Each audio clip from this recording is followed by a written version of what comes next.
За Хинтээ аймгийн Өмнөд Сумын ерөнхий боловсролын сургуулийн бага сургуульд ариун цэврийн байгууламж байгуулагдаад байна.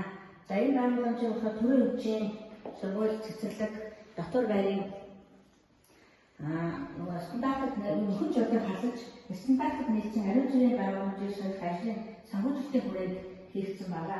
За энэ байгууламжийг манай дээр гүйцэтгэгч компани болохоор Баатар шүтээр хариуцлага хавцааш компани 3 дугаар ээлжид компани хийсэн 3 дугаар ээлжид хамгаалсан. За энэ болохоор нийт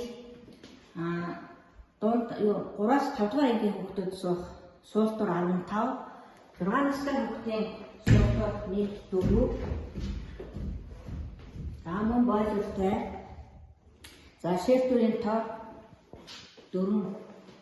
Шилтүүрийн тоо 4 шиг. За ингээд ийм тоглог ариун цэврийн байгууламжтай болоод байгаа манай сургууль.